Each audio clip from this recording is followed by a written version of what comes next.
اس خالق کائنات اور مالک البشر کے لیے، اور درود حضور سرور کائنات شفیع معصوم نور مجسم جناب محمد مصطفیٰ صلی اللہ علیہ وآلہ وسلم کی ذات بابرکات کے لیے۔ برادران اسلام، اللہ کریم کا شکر ہے کہ ایک مرتبہ پھر حالت ایمان میں چند گھڑیاں اپنے سامنے حاضر ہونے کا شرف عطا کیا ہے۔ پچھلے جمعے سے ہم نے جو موضوع شروع کیا ہے کہ قیامت کی نشانیاں، چھوٹی چھوٹی علامات، چھوٹی چھوٹی نشانیاں چند ایک احادیث مبارکہ میں ذکر کی گئی ہیں، ہم نے پچھلے جمعے ان کو ذکر بھی کیا ہے، ان پر تبصرہ بھی کیا ہے۔ آج ہم ان علامات کی طرف جائیں گے جنہیں علامات کبریٰ یعنی قیامت کی بڑی نشانیاں کہا جاتا ہے۔ چند ایک قیامت کی بڑی نشانیاں ہیں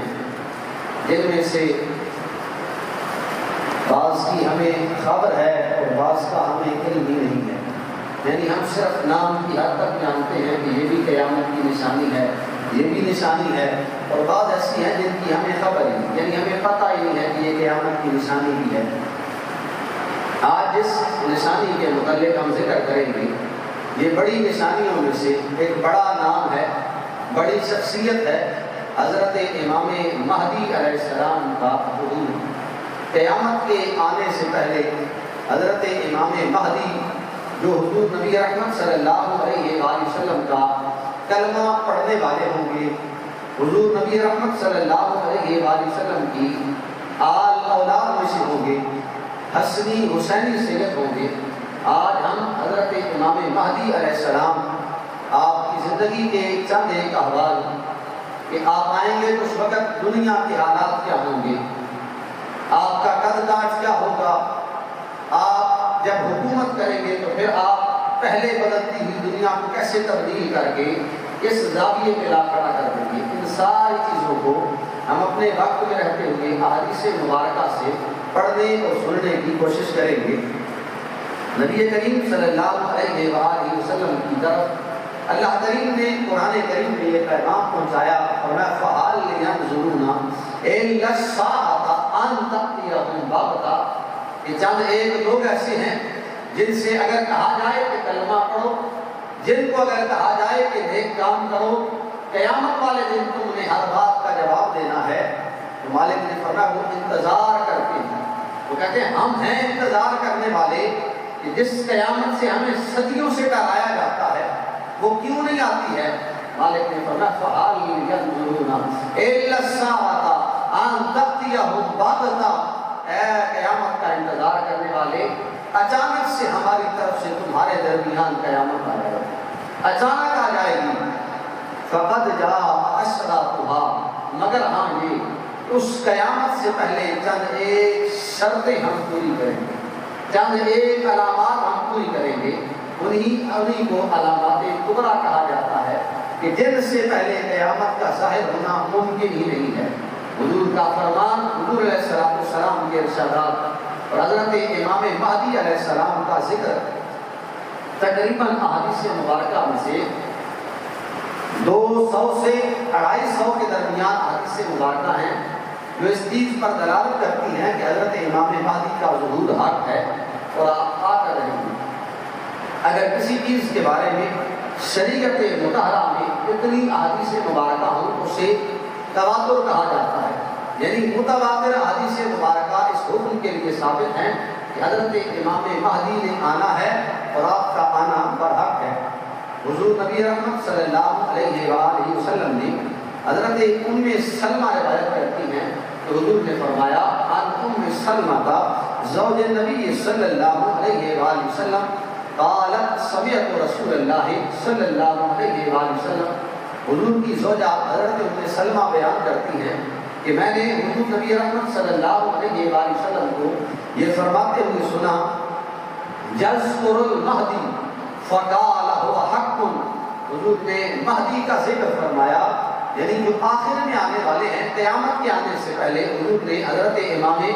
مہدی کا ذکر فرمایا اور فرمایا فقال هو حق، یہ حق ہے کہ مہدی آ کر رہے گا، وَهُوَ مِن بَنِي فَاطِمَةَ رضی اللہ تعالیٰ عنہ. اور حضور نے فرمایا یہ اعزاز ہے اس کے لیے کہ ہم نے جس مہدی کا نام ذکر کیا ہے، جس مہدی کے لیے حضور نے فرمایا کہ یہ حق ہے، حضور نے فرمایا وہ اولاد فاطمہ میں سے ہوں گے. مائی فاطمہ الزہرا سلام اللہ علیہا کی اولاد میں سے ہوں گے جنہیں امام مہدی کہا جاتا ہے. آپ کی ولادت کے بارے میں حضرت عبداللہ ابن مسعود روایت کرتے ہیں، عن عبداللہ ابن مسعود قال عن النبی صلی اللہ علیہ وآلہ وسلم، آپ فرماتے ہیں حضور علیہ السلام سے میں نے سنا، قال لا تقوم الساعة الا حتى يملك العرب رجل من اہل بیتی یباطی اسمہ اسمی. حضور نے فرمایا اے عبداللہ ابن مسعود پیغام دے دو لوگوں کو، رہتی دنیا میں منادی کر دو کہ قیامت اس وقت تک نہیں آئے گی حتیٰ کہ عرب والوں پر ایک شخص حکومت کرے گا اور میں اس کا نام میرے نام کے اوپر ہوگا، یعنی اس کا نام محمد ہوگا. حضور نے فرمایا میرا نام محمد، اس کا نام میرے نام کے اوپر ہوگا. جب تک وہ شخص جو مہدی ہے محمد کے نام سے پکارا جائے گا، لقب اس کا مہدی ہوگا. فرمایا جب تک مہدی نہیں آئے گا اس وقت سے پہلے کبھی قیامت قائم نہیں ہو سکتی. قیامت کے آنے سے پہلے امام مہدی علیہ السلام کا ظہور یہ حق ہے. حضور نبی رحمت صلی اللہ علیہ وآلہ وسلم نے فرمایا قیامت کے آنے سے پہلے مہدی آئے گا، میری اولاد میں سے ہوگا. اور حضور نے فرمایا اس کی چوڑی پیشانی ہوگی، باریک مگر لمبی ناک والا ہوگا. چاند ایک اور حدیث مبارکہ کو ملائیں تو حضور علیہ السلام کے فرمان سے حضرت امام مہدی علیہ السلام کا حلیہ واضح نظر آتا ہے. حضرت امام مہدی علیہ السلام کا نام حضور کے نام پر ہوگا. آپ کے والد کا نام حضور علیہ السلام کے والد کے نام پر عبداللہ ہوگا. آپ کی ماں کا نام حضور علیہ السلام کی والدہ ماجدہ کے نام پر آمنہ ہوگا. آپ حسنی حسینی سید ہوں گے، حضرت فاطمہ الزہرا سلام اللہ علیہا کی اولاد میں سے ہوں گے. آپ کی داڑھی گھنی ہوگی، حضرت امام مہدی کی داڑھی کے بال گھنے ہوں گے. آپ کے دائیں گال پر تل ہوگا، باریک اور لمبی ناک والے ہوں گے، درمیانہ قد ہوگا، سیاہ اور لمبی زلفیں ہوں گی. بظاہر جسامت جو ہے وہ قد کاٹ جو ہے عربیوں والا ہوگا، لیکن حسن عربیوں والا ہوگا، قد کاٹ اجمیوں والا ہوگا. اور باہر سامنے والے جو دانت ہیں باہر والے جو نظر آتے ہیں، ان دونوں دانتوں کے درمیان تھوڑا سا فاصلہ ہوگا. اور سر پر امامہ باندھا ہوگا، کالی کملی کالی چادر اوڑے ہوئے ہوں گے. یہ چند ایک نشانیاں آپ کے حلیے اور قد کاٹ کے حوالے سے جو حدیث مبارکہ میں ملتی ہیں کہ امام مہدی علیہ السلام کا حلیہ کیسا ہوگا. اور یہ دور ایسا ہوگا حضرت امام مہدی کے آنے سے پہلے ہر طرف فساد ہوگا، ہر طرف ظلم اور بربریت ہوگی. آج دور اسی طرف جا رہا ہے. عدل اور انصاف ڈھونڈنے سے کہیں نہیں ملتا ہے. میرے قریب محبوب علیہ السلام نے فرمایا آخری زمانہ آئے گا، دنیا ختم ہونے والی ہوگی، ظلم اور ستم ہر طرف بڑھ جائے گا، یہ ساری کائنات ظلم و ستم سے بھر جائے گی. تو حضور نے فرمایا پھر اللہ کریم میری اولاد میں سے ایک شخص کو پیدا فرمائے گا. یہاں ایک سوال کا جواب بھی لیتے جائیں کہ بعض آج لوگ ایسے نکل آئے ہیں فتنہ پرور، ہر کوئی اپنے آپ کو حق پر کہنے والا اور بظاہر یہ کہنے والا کہ مہدی کسی شخصیت کا نام نہیں ہے. مہدی کو بظاہر ایک ایسی ذات کو کہا جاتا ہے کہ جو بھی گناہ کو آ کر مٹانے والا ہو وہی مہدی ہوا کرتا ہے. یعنی بعض لوگ سرے سے اس بات کو ہی نہیں مانتے ہیں کہ امام مہدی نے آنا ہے، اور بعض لوگ مانتے بھی ہیں. ان کا عقیدہ یہ ہے کہ جو بھی جس دور میں ظلم و ستم کو مٹانے والا ہے سرکار نے اس کی طرف اشارہ کر کے کہا ہے کہ یہ مہدی ہے. ایسا نہیں ہے. اہل سنت و جماعت کا عقیدہ 200 سے 250 احادیث مبارکہ کے درمیان ہمارا عقیدہ یہ ہے کہ ایک شخصیت کا نام ہے، ایک ذات کا نام ہے، ایک ذات کو ٹائٹل دیا گیا ہے جس کے بارے میں حضور نے چند ایک نشانیاں ذکر فرمائی ہیں فرمایا وہ سید بھی ہوگا، حسنی حسینی بھی ہوگا، فاطمہ الزہرا سلام اللہ علیہا کی اولاد میں سے ہوگا، اس کا نام مہدی ہوگا، ماں کا نام آمنہ ہوگا، باپ کا نام عبداللہ ہوگا۔ تو یہ سب کے لیے نہیں، ایک ذات کے لیے۔ یہاں حضور نے فرمایا جب آخری زمانہ آئے گا، زمین بھر جائے گی ظلم و ستم سے، حضور نے فرمایا اس وقت اللہ کریم میری اولاد میں سے ایک شخص کو پیدا فرمائے گا جو حسنی حسینی سید ہوگا، اور حضور نے فرمایا وہ ایسا شخص ہوگا جو 7 سال یا 9 سال، یعنی دونوں الفاظ حدیث مبارکہ کے پوری حدیث میں ہے، فرمایا وہ 7 سال یا 9 سال مہدی آ کر حکومت کریں گے، اور حضور نے فرمایا وہ جس وقت حکومت کریں گے فرمایا زمین کو عدل و انصاف سے بھر دیں گے، ہر طرف عدل کا چرچا ہوگا، ہر طرف ظلم ختم کر دیا جائے گا، ساری روئے زمین سے مہدی کی حکومت آئے گی، حضور نے فرمایا ظلم ختم ہو جائے گا، بربریت ختم ہو جائے گی، وہی زمانہ واپس پلٹ آئے گا، گویا حضرت عمر فاروق کے دور میں چلے، ڈھونڈنے سے بھی کوئی بندہ نہیں ملتا تھا جسے زکوٰۃ دی جائے، زکوٰۃ پڑی رہتی تھی بیت المال میں، کہا جاتا تھا ڈھونڈا جائے معاشرے میں اعلان کر کے کہ کون غریب ہے جسے ہم زکوٰۃ دیں، سرکاری خزانے سے زکوٰۃ دے دی جاتی تھی، لوگوں کو پورا ہو جاتا تھا، ابھی زکوٰۃ کے پیسے باقی تھے بیت المال میں، اعلان کیا جاتا، ہر کوئی کہتا مجھے مل گیا ہے، مجھے مل گیا ہے، سرکاری خزانے بھرے رہتے تھے۔ حضور نے فرمایا اسی طرح میرا بیٹا مہدی آئے گا، میری اولاد میں سے ایک شخص آئے گا، اللہ کریم پھر اس کے صدقے سے اسے حکومت عطا فرمائے گا، اس حکومت کے بدلے میں دنیا میں ظلم و ستم ختم ہو جائے گا، ساری دنیا عدل اور انصاف سے بھر جائے گی۔ اور کیسے؟ فرمایا جس طرح اس کے آنے سے پہلے ساری دنیا ظلم سے بھری پڑی تھی، اسی طرح اس کے آنے اور اس کی حکومت کرنے کے بدلے میں اللہ کریم ساری دنیا کو عدل اور انصاف سے بھر دے گا۔ یہ بڑی نشانیوں میں سے ایک نشانی ہے کہ امام مہدی آئیں گے۔ کہیں مستدرک کے حاکم کی ایک اور حدیث مبارکہ یہ ذکر کرتا حدیث بھی مستدرک صحیح ہے نہیں، یہاں بھی حضور علیہ السلام نے انہی باتوں کا تذکرہ کیا ہے، مگر تھوڑے لمبے الفاظ میں اس حدیث مبارکہ میں ذکر فرمایا ہے حضور نے حضرت امام مہدی کا۔ میرے کریم محبوب علیہ السلام نے قیامت کے نزدیک ایک بڑی آزمائش کا ذکر فرمایا، فرمایا قیامت قریب ہوگی، حضور نے فرمایا بڑی آزمائش آئے گی میری امت، اس دنیا پر بڑی آزمائش آئے گی، فرمایا اس لمحے جس لمحے اس امت پر بڑی آزمائش آئے گی، بڑی امتحان میں سے بڑے سخت مراحل میں سے گزارا جائے گا، فرمایا ہر طرف ظلم اور بربریت ہوگی۔ سرکار نے فرمایا حتیٰ کہ لمحہ ایسا آ جائے گا کسی شخص کو ظلم کے بغیر پناہ نہیں ملے گی، ظلم کے نیچے ہی وہ زندگی گزارے گا، ظلم کے بغیر اسے سر چھپانے کی جگہ نہیں ملے گی، ظلم اتنا بڑھ جائے گا۔ اور میں اس وقت اللہ کریم میری اولاد میں سے ایک شخص کو پیدا فرمائے گا، یہاں بھی ایک شخص کا ذکر ہے، ایک شخص کو خصوصیت کے ساتھ ذکر کر کے کہا گیا ہے، اور میں وہ ایسا آئے گا کہ مہدی آئے گا، زمین میں عدل و انصاف بھر دے گا، ہر طرف ظلم و ستم ہوگا، اس ظلم و ستم کو مٹا کر وہ میرا بیٹا مہدی ہر طرف عدل اور انصاف کا چرچا کر دے گا۔ اور فرمایا اتنا اس کے ذریعے سے، اس کے صدقے سے، یہاں اللہ کریم کے محبوب نے چند ایک اور نعمتوں کا ذکر فرمایا ہے، فرمایا جیسے ہی مہدی آئے گا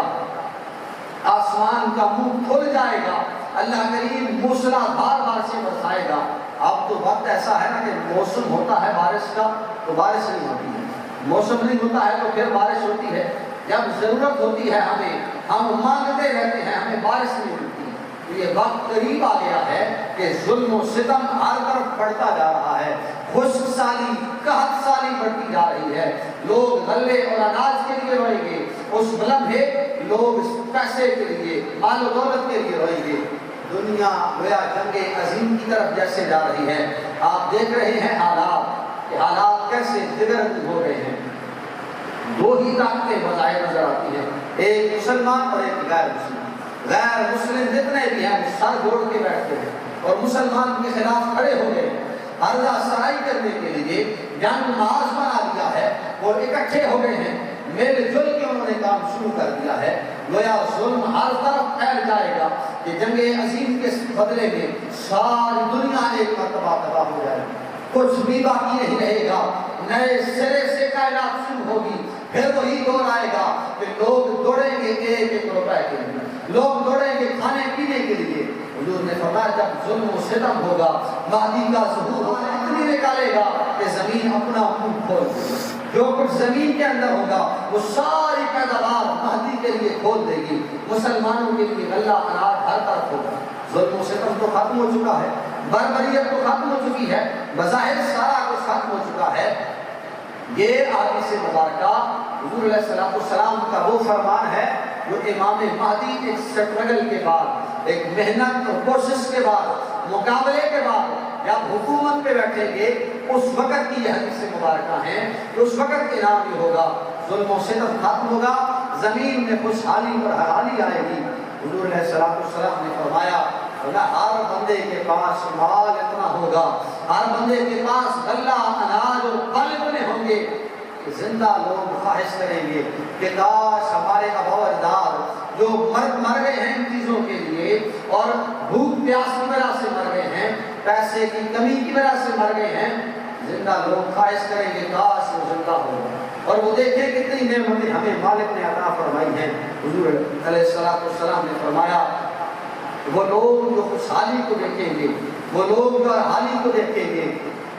وہ لوگ جو پیسے اور اناج کے ڈھیر کو دیکھیں گے، حضور نے فرمایا وہ 7، 8 یا 9 سال زندہ رہیں گے، اس سے زیادہ نہیں رہیں گے۔ یعنی قیامت کے دہانے پہ وہ کھڑے ہوں گے کہ ہر طرف اللہ کریم کا دین پھیل جائے گا، ہر طرف حضرت امام مہدی کے صدقے حکومت کرنے کے بدلے میں اللہ کریم ظلم اور ستم کو ختم کر دے گا۔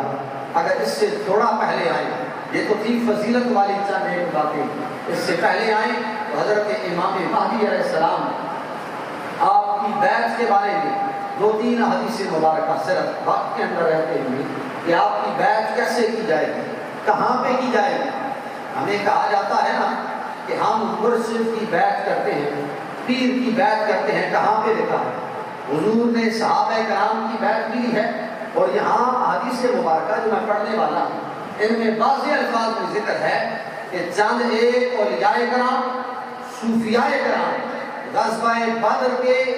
صحابہ کرام کی تعداد کے مطابق امام مہدی علیہ السلام کے ہاتھ پر آ کر بیعت کریں گے۔ یہ حضور علیہ السلام کی حدیث مبارکہ کے الفاظ ہیں۔ میرے کریم محبوب علیہ السلام نے فرمایا میری امت میں سے آخری لمحات میں وہ شخص آئے گا کہ حجر اسود اور مقام ابراہیم کے درمیان، یعنی خانہ کعبہ میں اس پاک جگہ پر ہوں گے امام مہدی، فرمایا حجر اسود اور خانہ کعبہ کے درمیان وہ کھڑا ہوگا۔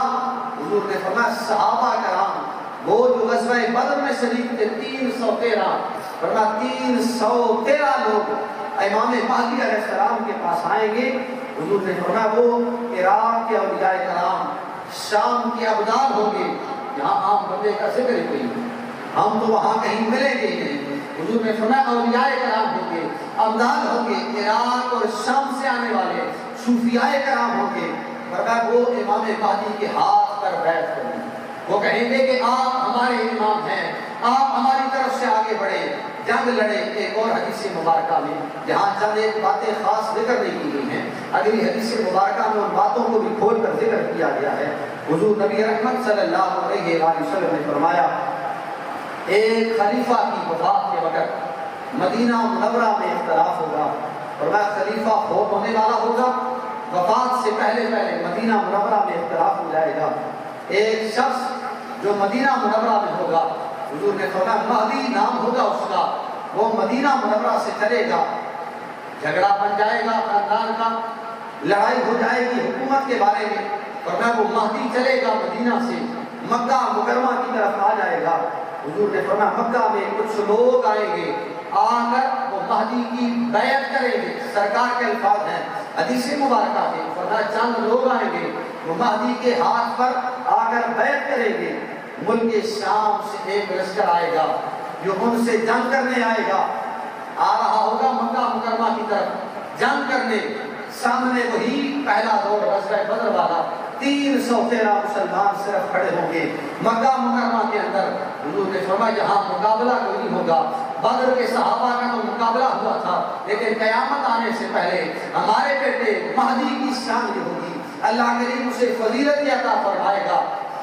میرے کریم محبوب علیہ السلام نے فرمایا شام سے لشکر چلے گا، مکہ اور مدینہ کے درمیان میں ہوگا۔ میرے کریم محبوب علیہ السلام نے فرمایا ایک کھلے میدان میں جب وہ لشکر پہنچے گا، یہ سارا لشکر درمیان میں میدان میں جمع ہو گیا ہے، اور بغیر مقابلے کے وہ مالک مسلمانوں کو فتح کیسے عطا فرمائے گا کہ وہ لشکر جو شام سے مقابلہ کرنے آیا ہوگا وہ سارے کا سارا زمین پھٹے گی، زمین میں دھنس جائے گا، زمین کے اندر چلا جائے گا، کیونکہ وہ 313 مسلمانوں سے مقابلہ کرنے آ رہا تھا، ورنہ وہ لشکر مدینہ اور مکہ کے درمیان اس درمیانی میدان میں دھنس جائے گا۔ شام کے ابدال، عراق کے اولیاء، حضور علیہ السلام کی زبان کے الفاظ، شام کے اولیاء، عراق کے اولیاء، حضور نے فرمایا وہ آئیں گے مہدی کے ہاتھ پر بیعت کریں گے، اس فتح کے بعد وہ فتح ہو جائے گی بظاہر حضرت امام مہدی کو، شام کے سارے لوگ غرق ہو گئے ہیں، مسلمان صرف وہی 313 باقی بچیں گے، قیامت سے پہلے کا ذکر ہے۔ حضور نے فرمایا اس وقت وہ ہمارا بیٹا فتح کا اعلان کرے گا، خود مال غنیمت لوگوں میں تقسیم کرے گا، فرمایا لوگوں کو ان کے نبی کی سنت پر چلائے گا اور اسلام کی مکمل طور پر زمین میں مستحکم طریقے سے نافذ کرنے کی کوشش کرے گا، حتیٰ کہ حضور نے فرمایا وہ مہدی جو 313 مسلمانوں کو لے کر نکلے گا، وہی پہلے والی حدیث مبارکہ سنے اور پڑھیں کہ وہ جو 313 لوگوں کو نکل کر امام مہدی نکلیں گے، حضور نے فرمایا ساری زمین پر وہ اسلام کا پرچم گاڑ دیں گے، ہر طرف اللہ کریم کا دین پھیل جائے گا، ظلم و ستم ختم ہو جائے گا، عدل و انصاف پھیل جائے گا، بارشیں ہوگی، ہریالی ہوگی، ہر طرف ظلم و ستم کو ختم کر کے اسلام کا جھنڈا لہرایا جائے گا۔ یہ حضرت امام مہدی کے ظہور کے بعد، آپ کے خلیفہ بننے کے بعد کی بات ہے۔ حضرت علی المرتضیٰ رضی اللہ تعالیٰ عنہ سے سوال کیا گیا آپ کا کیا خیال ہے مہدی کے بارے میں؟ تو حضرت علی المرتضیٰ نے فرمایا مہدی میری اہل بیت میں سے ہوگا، اور یہ میں نے حضور سے سنا ہے۔ حضرت علی نے فرمایا میں نے حضور سے سنا ہے کہ مہدی میری اہل بیت میں سے ہوگا، اور اللہ کریم اس مہدی کو ایک دن اور ایک رات میں صالح بنا دے گا۔ 40 سال کے بعد آپ آ کر بتائیں گے کہ میں مہدی ہوں۔ 40 سال کی زندگی گزارنے کے بعد لوگوں کو پتہ چلے گا کہ یہ مہدی ہیں، فرمایا ایک رات اور ایک دن کے اندر اللہ کریم میرے اس بیٹے کو صالح بنا دے گا، نیک بنا دے گا۔ اور جو بندہ امام مہدی کا انکار کرنے والا ہے، بڑی واضح حدیث مبارکہ امام سیوطی علیہ رحمہ اپنی سند کے ساتھ لے کر آئے ہیں۔ آپ نے فرمایا من کذب بالمہدی فقد کفر، اور کما قال علیہ السلام، امام سیوطی فرماتے ہیں کہ حضور نے فرمایا جس نے مہدی کا انکار کیا، حضور نے فرمایا وہ سمجھے کہ گویا اس نے کفر کر دیا، وہ کافر ہو گیا ہے بندہ جس نے مطلق امام مہدی کے آنے کے ظہور کا انکار کیا ہے۔ ایسے وہ لوگ جو اس طرح کی باتیں کرتے ہیں کہ یا تو امام مہدی کا سرے سے وجود ہی نہیں مانتے ہیں، یا مانتے ہیں اس طرح کہ ایک ذات نہیں ہے، ایک شخصیت نہیں ہے، بلکہ جو بھی اس طرح اٹھے گا اسے مہدی کہیں گے، ایسا نہیں ہے، یہ ایک ذات ہے، ایک شخصیت ہے، اہل بیت میں سے ہوں گے، اصلی حسینی سید ہوں گے، اور آپ کا نام حضور کے نام پر محمد ہوگا۔ بظاہر طور پر کوئی فیصلہ متفقہ نہیں کیا جا سکتا ہے کہ کب ظہور ہوگا، کب آئیں گے، کون سا سال ہوگا، ہو سکتا ہے اب بھی موجود ہو۔ 40 سال کے بعد جو آپ نے بتانا ہے کہ میں مہدی ہوں، لوگوں کو خبر ہونی ہے کہ یہ ہمارے امام مہدی ہیں، ہو سکتا ہے اب بھی ہو، لیکن چند ایک نشانیاں جو امام مہدی علیہ السلام کے ظہور سے پہلے واقع ہونے والی ہیں، ہم ہر واقعے کو، ہر نشانی کو صرف پڑھتے جائیں، سنتے جائیں گے کہ وہ نشانیاں پوری ہوگی، اس کے بعد سمجھیں کہ حضرت امام مہدی آنے والے ہیں۔ دریائے فرات جو کب سے ہے، صدیوں سالوں سے ہے، اب بھی موجود ہے۔ دریائے فرات کا پہاڑ جو ہے وہ پہاڑ کی طرف سے دریائے فرات پھٹ جائے گا، پہاڑ کو چیر کر وہاں سے گزرنا شروع کر دے گا، اور اس میں موجود سونا ظاہر ہو جائے گا۔ صدیوں سالوں سے لوگ لگے ہیں سونا ڈھونڈنے کے لیے، مگر دریائے فرات سے سونا نہیں نکل رہا ہے۔ سونا نکلے گا اس وقت جب قیامت آنے والی ہوگی۔ حضور نے فرمایا دریائے فرات سے سونا نکلے گا۔ رمضان کی پہلی تاریخ کو چاند گرہن لگے گا، یعنی جس دن چاند رات ہوگی، پہلا روزہ اگلے دن ہوگا تو چاند پہلا نظر آئے گا، اس رات چاند گرہن لگے گا، اور دوسرے دن پہلا روزہ ہوگا، پہلے روزے کو ہی دن کے وقت سورج گرہن لگے گا۔ چاند گرہن، سورج گرہن، اور دونوں ایک ہی دن پہ لگیں گے۔ تو یہ اس سے پہلے نہ کبھی ہوا ہے، نہ ہی اس سے بعد کبھی ہوگا۔ جب یہ نشانی ہوگی تو فرمایا سمجھ جاؤ کہ مہدی آنے والے ہیں۔ پھر 3 یا 7 راتیں مشرق کی طرف سے بڑی آگ ظاہر ہوگی، بڑے بڑے شعلے نکلیں گے آگ کے مشرق کی طرف سے 3 یا 7 راتوں تک۔ تو حضور نے فرمایا سمجھ جاؤ کہ اس کے بعد مہدی آنے والے ہیں۔ بڑے بڑے زلزلے ہوں گے،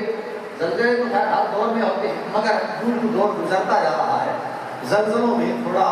بڑھاوا آتا جا رہا ہے، یعنی بڑھتے جا رہے ہیں زلزلے، اور زلزلے زیادہ ہو جائیں گے تو سمجھ جاؤ کہ مہدی آنے والے ہیں۔ استنبول ترکی کا جو شہر ہے، حضور نے اس کے بارے میں فرمایا استنبول جب غیر مسلموں کے ہاتھ میں ہوگا، ابھی مسلمانوں کے ہاتھ میں ہے، استنبول جب غیر مسلموں کے ہاتھ میں ہوگا تو سمجھ جائیں کہ مہدی آنے والے ہیں، کیونکہ امام مہدی آ کے اسے فتح کر کے پھر اسلام کا جھنڈا وہاں پہ لہرائیں گے۔ مسلمان اپنے ہی ماحول میں، یعنی جہاں رہتے ہیں، ملک پاکستانی ہے، ملک مسلمانوں کا ہے، اور مسلمان اپنے ہی ماحول میں اجنبی ہو کر رہ جائیں گے۔ ہم اپنے ہی ماحول میں اجنبی ہیں، یہ نشانی پوری ہے۔ ہم مسلمان ہیں، ہم شریعت کے دائرے میں رہنے کے لیے اگر اپنے آپ کو ڈھالنے کی کوشش کریں تو ہم ڈھال نہیں سکتے، کیوں؟ ہمیں چند چیزیں رکاوٹ آتی ہیں کہ لوگ کیا کہیں گے۔ مسلمان اپنے ہی ماحول میں اجنبی بن کر رہ جائے گا۔ سرکار نے فرمایا جانور اور بے جان چیزیں جب انسانوں سے باتیں کرنے لگے تو سمجھ جاؤ کہ مہدی آنے والے ہیں۔ سرزمین عرب میں نہریں ہوں گی، ہریالی ہوگی۔ چند سال پہلے آپ نے دیکھا ہے بارش نہیں ہوتی تھی عرب میں، کوئی سبزہ نہیں تھا، صرف صحرا تھا، لیکن اب یہاں سے زیادہ وہاں بارشیں ہوتی ہیں، وہاں سبزہ ہونا شروع ہو گیا ہے، نہریں جمع کرنی انہوں نے شروع کر دی ہیں۔ تو سرکار نے فرمایا نہریں ہوگی عرب میں، ہریالی ہوگی، تو سمجھ جانا اس کے بعد مہدی آنے والے ہیں۔ ایمان سمٹ کر صرف حرمین شریفین میں آئے ہیں۔ ابھی تو کہیں نہ کہیں پوری دنیا میں ہے اسلام، ہم کمزور صحیح لیکن کہیں نہ کہیں اسلام ہے، اور میں سمٹ کر مسلمان صرف یا مکہ میں ہوں گے یا مدینہ منورہ میں ہوں گے، حرمین میں آ جائیں گے۔ تو فرمایا سمجھ جاؤ اس کے بعد مہدی آنے والے ہیں۔ یہ چند ایک نشانیاں تھیں، یہ نشانیاں پوری ہونے کے بعد یہ خبر ہوگی کہ امام مہدی آنے والے ہیں۔ قیامت کی چند ایک بڑی نشانیاں جو ہم وقتاً فوقتاً بڑی دیر تک ذکر کر کے جائیں گے۔ آپ سے گزارش ہے کہ سننے کی بھرپور کوشش کریں، سنیں گے تب جب آپ وقت پہ آئیں گے۔ اور یہ ایسی باتیں ہیں کہ زندگی میں شاید کبھی آپ کو خبر نہ ہوئی ہو ان بارے میں، نہ کسی نے بتایا ہو، اور شاید آپ پھر دوبارہ نہ سنیں۔ تو اس لیے یہ لمحے ایسے ہیں جو قیمتی لمحے ہیں، آپ زندگی گزار رہے ہیں تو آپ کو خبر ہونی چاہیے کہ ہم مسلمان ہیں، ہمارا نظریہ عقیدہ کیا ہے، قیامت کے بارے میں آنے والی احادیث مبارکہ کیا ہیں، اور دین ہمیں کس طرف جھنجھوڑتا ہے۔ ایک مسئلہ جس کی طرف وضاحت کے لیے کہا گیا ہے، ویسے تو 2 باتیں ہیں مگر ایک بات صرف ذکر کروں گا، دوسری بات کسی دوست نے کہا تھا ایک اور مسئلے پر وضاحت کے لیے، وہ انشاءاللہ اگلے جمعے اگر وقت رہا تو ضرور ذکر کروں گا۔ یہاں صرف جمعے کی رکعتوں کے بارے میں شبہ پایا جاتا ہے، لوگ بغلاتے ہیں ایک حدیث مبارکہ لے کے کہ جمعے کے صرف 2 فرض ہیں، کہنے والا کہتا ہے کہ پہلی 4 سنتیں بھی کوئی نہیں ہیں، بعد والی بھی کوئی نہیں ہے، بغیر حدیث مبارکہ کے ذکر بے انتہا حدیث مبارکہ ضروری ہیں بھی صحیح، موجود بھی ہیں۔ حضور نبی اکرم صلی اللہ علیہ وآلہ وسلم کا فرمان احناف کا موقف ان حدیث مبارکہ کے متعلق کہ جن میں دونوں طرح کی سنتوں کا ذکر آیا ہے، میرے کریم محبوب علیہ السلام نے فرمایا فرض رکعت جمعے کی 2 ہیں، ان سے پہلے بھی 4 سنتیں ادا کیا کرو، ان کے بعد بھی 4 سنتیں ادا کیا کرو۔ اور صحابہ فرماتے حضور 2 فرضوں کے بعد ہمیشگی کے ساتھ مداومت کے ساتھ 2 سنتیں ادا کیا کرتے ہیں۔ اب یہی ہماری تعداد ہے سنتوں کی اور فرائض کی۔ ظہر کی نماز نہیں پڑھنی ہے جمعے والے دن، ساری رکعتوں میں آپ نے نیت جمعے کی کرنی ہے، پہلے ہو یا بعد والی سنتیں ہوں، کسی بھی نماز کی نیت دل کی حالت کا نام ہوتا ہے۔ آپ یہاں کھڑے ہیں، ابھی آپ کو سنتیں پڑھنی ہے، آپ صرف کہہ لیں کہ 4 سنتیں جمعہ کی، بس ٹھیک، نیت ہو گئی ہے۔ آپ فرض پڑھے ہیں، آپ کہیں 2 فرض جمعہ کی، ٹھیک ہے، اس کے بعد پھر آپ نے 4 سنتیں پڑھنی ہیں، پہلے کہنا بعد میں کہنا کوئی ضروری نہیں ہے۔ نیت ہے آپ کی کہ یہ پہلے والی ہے یہ بعد والی ہے تو کیا ضروری ہے؟ پھر آپ صرف اتنی نشاندہی کر لیں کہ رکعتیں کتنی ہیں اور نماز کون سی ہے۔ 4 سنتیں جمعہ کی، پھر 2 سنتیں پڑھنی ہیں تو 2 سنتیں جمعہ کی، تو یہ ساری کی ساری سنتیں ترتیب کے ساتھ یہ ضروری ہیں۔ ساری سنتیں مؤکدہ ہیں احناف کے نزدیک، سرکار کی حدیث مبارکہ سے ساری ثابت ہیں، یہ پڑھ کے جانا ضروری ہے۔ جو چھوڑنے والا ہے، باقاعدگی کے ساتھ ان سنتوں کو ترک کرنے والا ہے، وہ گنہگار ہے۔ بعض لوگ یہ کہتے ہیں کہ 2 فرض ہیں نا جمعے کے، تو بعد والی 4 رکعتیں جو ہے وہ 4 فرض ہیں ظہر والے، ایسا نہیں۔ شریعت آپ کو 2 مقام پہ کھڑا رہنے کی کبھی بھی نہیں کہتی ہے، کبھی بھی حکم نہیں دیتی ہے۔ ایک ہی مقام ہے، کیا سوچنا ہے یا کیا ہے کہ فرض ہوئے ہیں یا نہیں، شریعت نے کہہ دیا ہے 2 فرض ہیں جمعہ کی، پہلی بھی 4 سنتیں مؤکدہ ہیں، فرض کے بعد بھی 4 سنتیں مؤکدہ ہیں، اس کے بعد بھی 2 سنتیں مؤکدہ ہیں، اس کے بعد 2 نوافل ہیں۔ نوافل وہ عبادت ہے، پڑھیں تو ٹھیک ہے، نہ پڑھیں تو حرج کوئی نہیں ہے۔ اللہ کریم ہمیں عمل کی توفیق عطا فرمائے۔ آخر دعوانا الحمدللہ۔